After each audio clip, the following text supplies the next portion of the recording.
I miss privacy. Not nostalgia for rotary phones or a world without Wi-Fi. I mean the basic expectation that our lives and the conversations that we have and the products that we might look at as we browse would remain ours and only ours. After September 11th, 2001, America made a bargain. We wholeheartedly accepted the Patriot Act in the name of security. Most of us did not read the fine print. We were grieving, we were scared, and we wanted to feel safe. But that single piece of legislation changed the baseline of privacy for an entire generation. The Patriot Act expanded surveillance powers dramatically. And I'm going to read from my notes for this next part so that I get all of these details out to you accurately.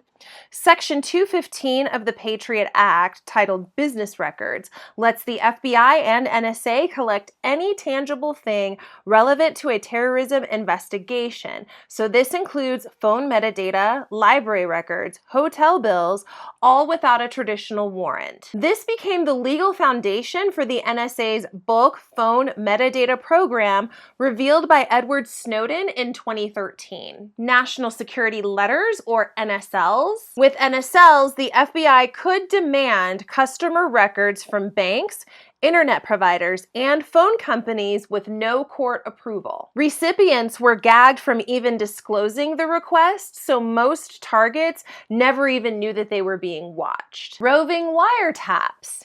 A single order could follow a person across devices, eliminating the old requirement of one warrant per phone or per computer per device. Sneak and peek warrants.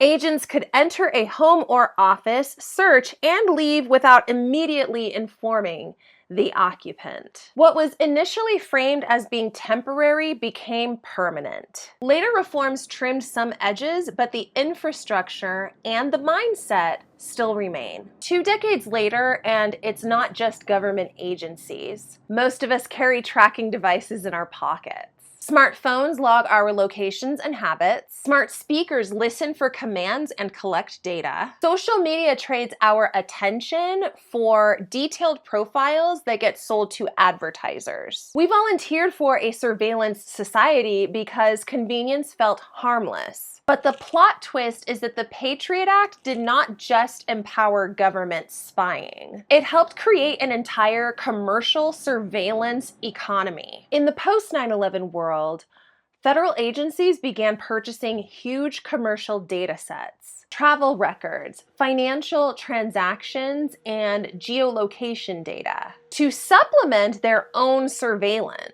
Companies like Axiom, Experian, and hundreds of other smaller data brokers saw a booming commercial market. Because the Patriot Act broadened what could be obtained for the purpose of maintaining national security, suddenly now these companies could then purchase the data that they wanted to get on people that normally would have required a warrant to obtain before. This became a sort of backdoor for collecting data on consumers. Your phone's location history, any purchases that you made with your credit card or debit card, even your loyalty card at a grocery store could now be used to obtain information about you that could then be handed over to advertisers and companies. The line between government surveillance and private data harvesting became very blurred, and we as consumers did not get a say in the matter. And then there's the bitter reality that even through all of this data harvesting and surveillance, the violence hasn't really disappeared,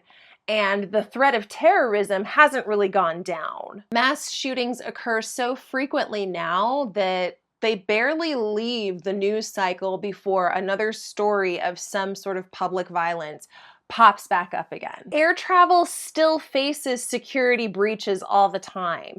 People are allowed to board planes with items that TSA has designated as potentially can be used as a weapon. 2 decades of data collection really hasn't made us more secure. We are still very much at risk for both domestic and foreign terrorism in this country, and public violence is not curbing. It seems to be ramping up. When privacy erodes, so does citizen power. It's much harder to organize or dissent when every single one of your moves online can be tracked. Agencies operate with limited transparency, aided by private data brokers we never chose. We normalize the idea that safety must mean surrendering your rights. The result is that we're more watched, but we aren't necessarily more protected. Missing privacy isn't just nostalgia, but it's a call to action. Support privacy-focused tech,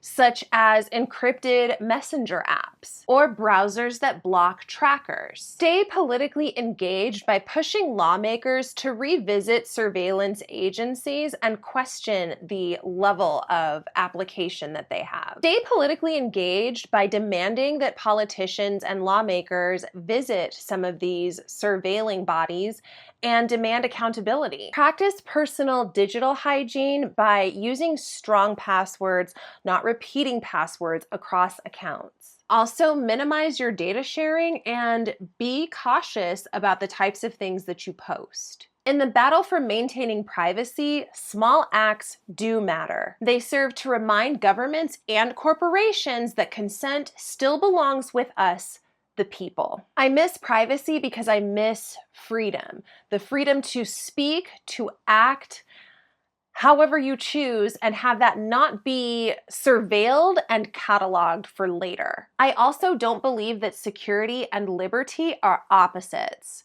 We deserve both. But after 9/11, we traded so much of our privacy for a promise that hasn't been kept. And maybe it's time we renegotiate that bargain. Those are my thoughts. Well, friends, thank you so much for joining me for yet another video. If you made it all the way to the end, thank you so much. I appreciate you. If you liked the video, please give it a thumbs up. That helps other people on YouTube be able to find it. Also, if you're interested in more of my content, consider hitting the subscribe button so that way you can see all my playlists and get notifications every time I upload to this channel. If you want to follow me on Instagram, that's my handle on screen right there. Otherwise, my friends, thanks for being here. I really appreciate you, and I'll catch up with you in the next video. Take care. You've just watched one of my videos, but did you know there's an entire Antoinetteverse? On my namesake YouTube channel, I dive into current events and share my critical commentary. Over on Instagram, you can keep up with my life as a writer and educational specialist.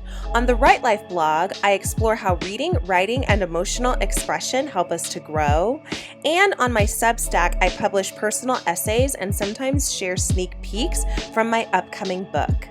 Wherever you join me, thank you for being here, and I'll see you in the next one.